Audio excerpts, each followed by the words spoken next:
and salutations, my fellow Aussians, and welcome back to a brand new video, everybody.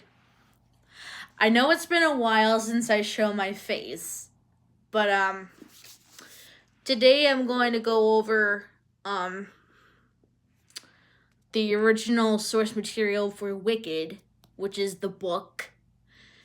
And I'm probably going to go over all the things I found either funny or interesting.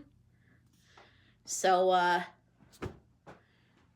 let's get started. I'm probably going to put like a content warning for a lot of these parts, because they just probably, a lot of these just caught me off guard. The first thing I noticed when I first started reading this was when we got, in like, the first ever chapter, when in the Munchkinlanders thing chapter, we had like a very, very, very small glimpse of a sex scene, I think, between Malena, who is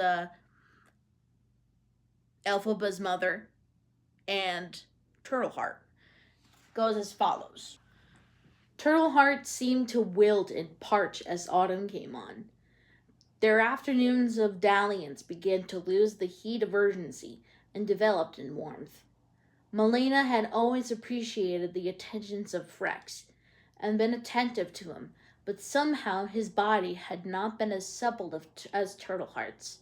She drifted off to sleep with Turtleheart's mouth on one of her nipples, and his hands, his big hands, roaming like sentient pets. She imagined that Turtleheart divided his body with her eyes were closed. His mouth roamed. His cock rose and nudged and leaned.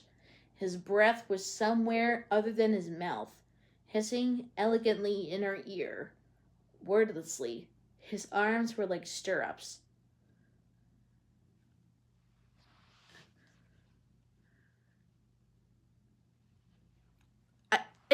What the fuck? Up next is a very funny thing that I found. Well, kinda. It's with, Bach, I think, and one of his friends named Averick. Averick turned up the second collar of his tunic jacket. The inside was lined with a deep red velvet plush. Against his elegant shaven neck, the lining seemed like a single ribbon of privilege.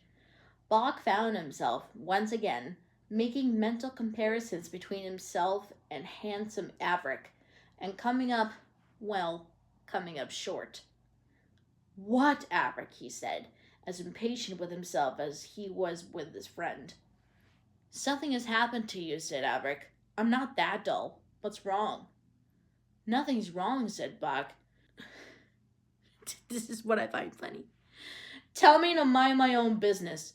Tell me to go fuck myself, to piss off. Go on, say it. But don't tell me nothing's wrong, for you're not that good of a liar, and I'm not that stupid, even if we're a dissipated 𝐍𝐎𝐓 of a decaying nobility." Damn. So, when in the movie where Elphaba and Glinda go to the Emerald City and they were like all happy about it? But in the book, it's very different. "Not till now," said Elphaba. "Rather smarmy tonight," thought Glinda, and wrenched herself away to climb into the cab. But Elphaba grabbed her by the elbow and pivoted her around. "You can't," she whispered. "We're going to the Emerald City." "I'm going to the Philosophy Club with my friends." "Tonight," hissed Elphaba. "You little idiot. We don't have no time to waste on sex." I don't know why, but it was funny. It just sounds so funny to me. It's just like, in the book, it's just like, Glinda's just like, "I want to go to the brothel," and Elphaba's just like, "No, we don't have time for sex, Glinda. We gotta go to the Emerald City." And the movie's just like, Emerald City, yay. So in the movie and the musical, Glinda gets engaged to Fiyero. But in the book, baby girl, Elphaba and Fiyero do the frickety. I shit you not. You're a novice at this, for all your status as a tribal prince, she said. Why shouldn't I know if I was being a pawn of the wizard? I couldn't tell why I was being manipulated by that Herudian, Madame Morrible. I learned something about that pre-verification, then straight talking back at Craig Hall. Gave me the credit for having spent some years at this Fiyero. You can't tell me for sure who is or isn't the boss.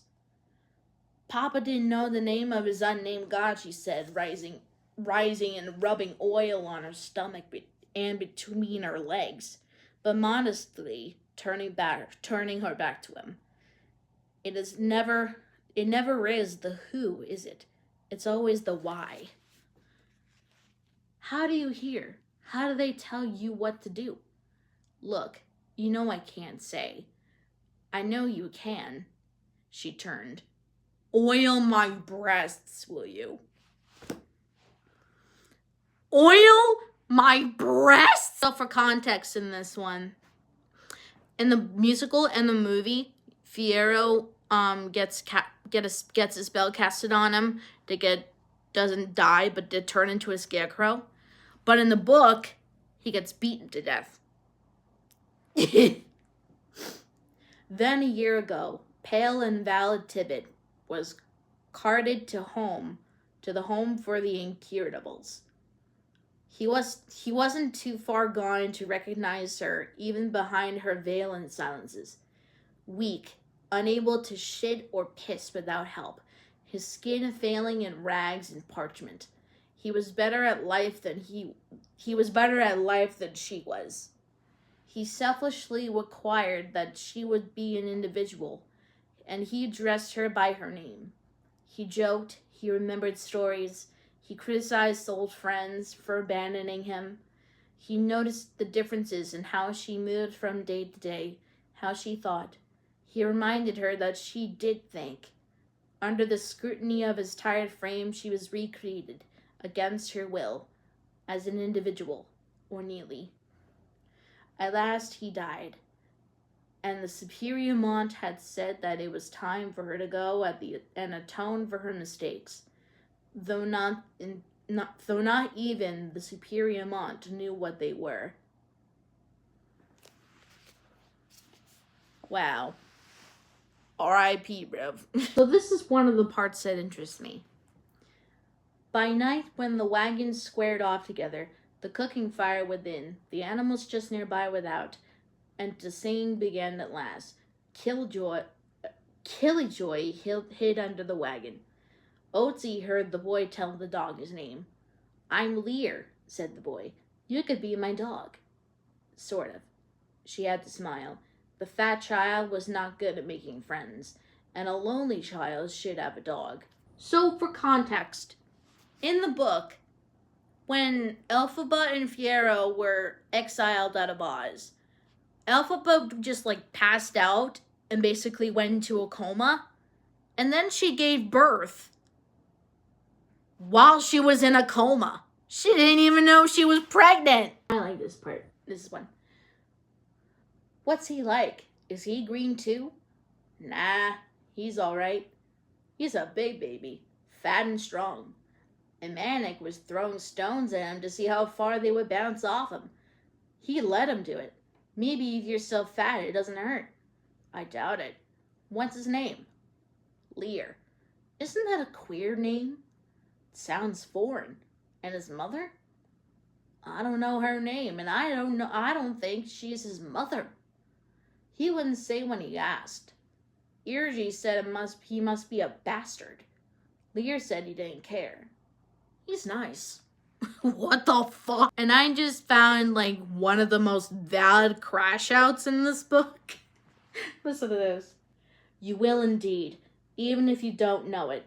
You will have nothing left to tie you to the world. But I know my own limits, Auntie Guest, and I know what you're here for. You told me in the hall. You said you felt you were responsible for Fiyero's death. I don't. Just don't. This is my home. I am a nominal dowager princess of dog shit, but I have a right to hear and I have a right to not hear. Even to make a traveler feel better. I don't. But I don't want to burn you, Sarima. I want to unburn you with the truth. If you permit me, you are the larger, the lighter, the forgiveness blesses the donor as well as the receiver. I'll overlook the remark about my being larger, said Sarima. But I still have the right to choose. And I think you wish me ill. You wish me ill and you don't even know it. You want to punish me for something. Maybe for not being a good enough wife to Fiyero. You wish me ill and you fool yourself to think it's some therapeutic course of tablets. Do you know how he died at least? Said Elphaba. I know it was a violent action. I know his body was never found. I know it was a little love nest, said Sarima, for a minute losing her resolve. I don't care to know who it was exactly, but I have heard enough about that vile Sir Geoffrey to have my strong opinion. Sir Geoffrey? I said no more. Now I have an offer to make of you, Auntie, if you will have it. You and the boy may move into the southwest tower if you like. There are a couple of big round rooms with high ceilings and good light, and you'll be out of that drafty cobble shed and warmer. You will have your own staircase to come and go in the main hall, and you won't bother the girls and they won't trouble you. You can't stay in that cobble shed all winter. The boy has been looking pale and blubbery. I think he's always cold. You're there on the condition, I'm afraid, and you accept my firmest word on these matters. I do not care to discuss my husband or the affairs of this death with you.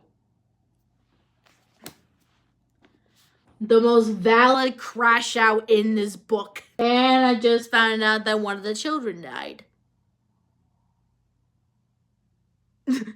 What? She sat and thought about it the following morning as she watched the strengthening sun beat down on the mounds of snow on the sloping tiled roofs below.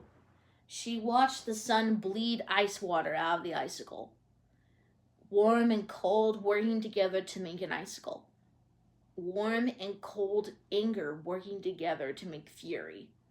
A fury worthy enough to use as a weapon against the old things that still needed fighting.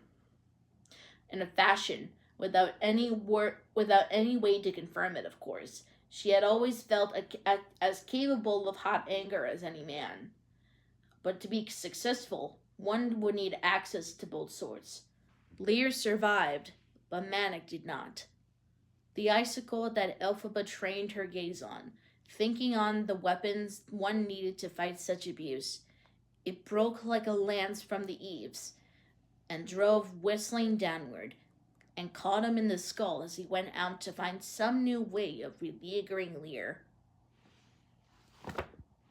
The child dies?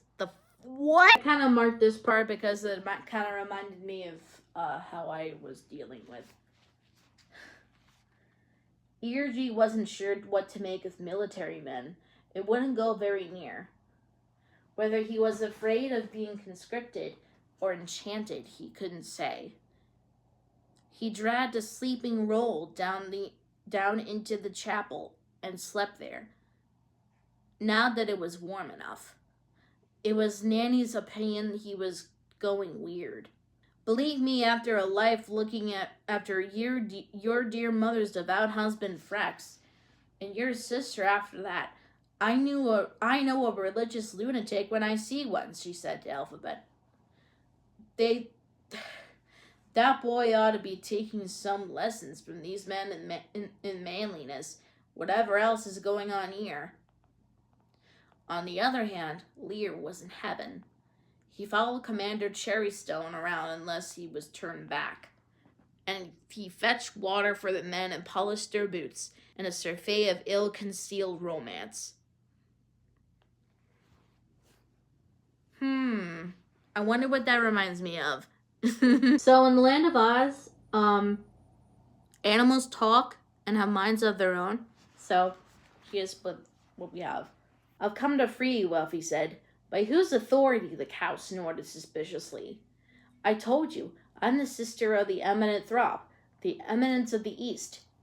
She amended herself. The witch of the East. It's my prerogative there. And free to go where? To do what? Said the cow. We'd get from here to Lower Muckslop and be roped in again, subjected to slavery under the wizard, and catechisms under the eminent 𝐍𝐎. We don't exactly blend in with those creepy and little Munchkinlander humans. You've gone a bit dour, said Elphaba. Haven't you ever heard of a mad cow? She answered. Sweetheart, my udder is sore from their daily yanking. I am tapped for milk morning and night. I won't even go into what it's like being mounted by a... Well, just never mind. But worse, my children have been fattened on milk and slaughtered for veal. I could hear their cries for their abattoir. They didn't even bother to move me out of their hearing range.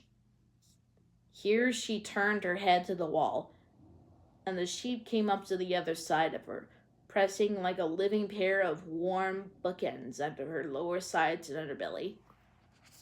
Aw, poor cow. Okay, so this is the last thing I marked here.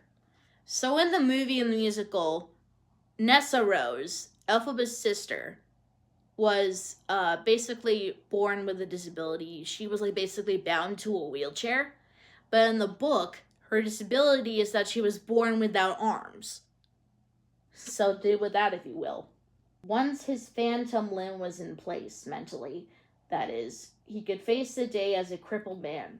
Furthermore, he had better physical balance. Elphaba, feeling more and more like a real witch, looked at her sister, waiting for the punch. I tried it for a while, for months in fact. I had Nanny massage my little knobs there. After much hard work and on poor Nanny's part, I began to develop just the beginning of a sense of what it would be like to have arms. It never went very far until Glinda dazzled up these shoes. Now I don't know why, but maybe they're too tight and my circulation is complaining. After an hour on my feet, I have phantom arms. First time in my life. I can't quite get the feeling of fingers. Phantom limbs, said Elfie. Well, I'm pleased for you. You know, if you slapped yourself around, spiritually speaking, said Nessarose, you might develop a phantom soul, or something that felt like one. It's a good internal guide, a soul. I suspect you might even recognize that it's not a phantom at all. It's a real one.